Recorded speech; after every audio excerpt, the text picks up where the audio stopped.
Ibu Bapak Sidang Jemaat yang dikasihi dan diberkati oleh Tuhan, dalam perenungan kita pada saat ini yang didasari dari kitab Keluaran pasal yang ke-12 ayat yang ke-21 sampai yang ke-28, dengan perikop di sana adalah tentang perayaan Paskah. Dan saya mengambil 2 ayat jadi perenungan kita pada saat ini yang diambil dari ayat yang ke 24 dan 25. Demikian bunyi firman Tuhan. Kamu harus memegang ini sebagai ketetapan sampai selama-lamanya bagimu dan bagi anak-anakmu. Dan apabila kamu tiba di negeri yang akan diberikan Tuhan kepadamu seperti yang difirmankannya, maka kamu harus pelihara ibadah ini. Dan saya memberikan tema untuk khotbah pada saat ini adalah mengingat kasih Tuhan senantiasa.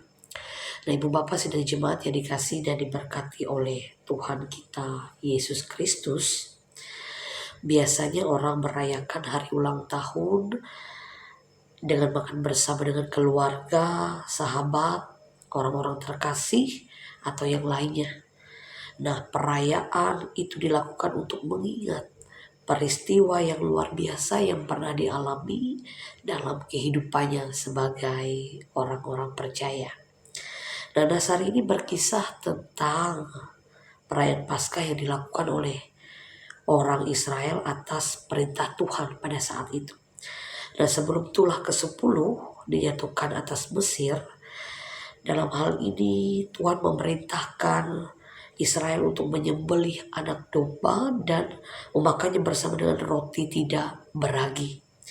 Nah, perayaan Paskah ini dilakukan Ibu Bapak Sidang Jemaat sebagai ucapan syukur atas perbuatan Tuhan ya bagi Israel yang akan membebaskan mereka dari Mesir. Nah, kekuasaan Tuhan yang luar biasa ini telah disaksikan oleh Israel mulai dari tulah yang pertama sampai tulah yang ke-9. Nah, peringatan ini merupakan peringatan baru dalam kehidupan orang Israel pada saat itu.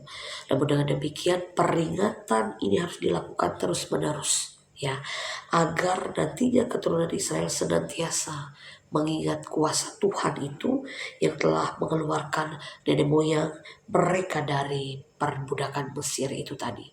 Nah, jadi perayaan Paskah Ibu Bapak Sidang Jemaat yang dikasihi oleh Tuhan merupakan peringatan tentang kuasa Tuhan dalam kehidupan orang Israel pada saat itu.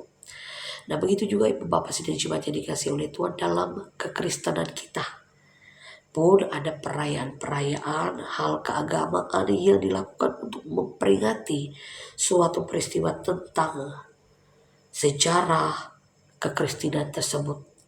Dan namun sebaiknya dalam hal ini peringatan akan kebaikan Tuhan bukan hanya sekedar kita rayakan pada hari-hari besar Kristen saja, melainkan harus dilakukan sebagai aktivitas sehari-hari dalam kehidupan kita sebagai orang percaya, sebagai orang yang memang mengingat Tuhan sebagai juru selamat dalam kehidupannya. Kalau diminta atau kita diminta dalam hal ini untuk terus mengingat kebaikan Tuhan agar kita dapat terus mengucap syukur oleh karena berkat pemeliharaan Tuhan yang nyata dalam kehidupan kita. Dan berkat dan pemeliharaan Tuhanlah yang membuat kita dapat hidup sampai sekarang ini. Seperti dalam Pemazmur ayat yang 118, pasal 118 ayat yang pertama berkata, bersyukurlah kepada Tuhan sebab Ia baik, bahwasanya untuk selama-lamanya dan kasih setianya. Nah, Ibu Bapak, dengan demikian tidak ada alasan bagi kita untuk tidak mengingat kasih dan kebaikan Tuhan dalam kehidupan kita. Ya, bahkan kita harus mengucap syukur atas kebaikan Tuhan tersebut. Oleh sebab itu kembali pertanyaan muncul bagi kita, sudahkah kita mengingat kasih Tuhan dan mengucap syukur atasnya? Itu akan kembali untuk saya dan sidang jemaat sekalian untuk dapat menjawab pertanyaan itu dalam hati kita pribadi masing-masing kita, Bagaimana, sudahkah kita mengingat kasih Tuhan dan mengucap syukur atasnya dalam kehidupan kita? Kalau saat ini sudah kita lakukan, maka lakukan itu secara terus-menerus. Tetapi kalau itu belum kita lakukan, maka mulai saat ini, mulai detik ini, kita melakukan apa yang Tuhan mau dalam kehidupan kita. Tuhan memberkati kita dengan firman-Nya. Amin. Mari kita berdoa. Tuhan, terima kasih untuk kebaikan-Mu dalam kehidupan kami. Kami bersyukur, kami diingatkan untuk senantiasa mengingat kebaikan, kemurahan, bahkan cinta kasih Tuhan dalam kehidupan kami. Oleh sebab itu ketika kami mengingatnya, kami boleh memperlakukan bagian itu dalam kehidupan kami. Tidak hanya sekadar mengingat, tapi boleh kami lakukan sehingga kasih yang nyata daripada Tuhan tidak akan menjadi sia-sia. Tapi boleh kami perlakukan dengan baik, lakukan dengan baik. Kami benar-benar menerima kasih, kemurahan, kebaikan Tuhan itu nyata dalam hidup kami pribadi lepas pribadi. Diberkati kami semua Tuhan.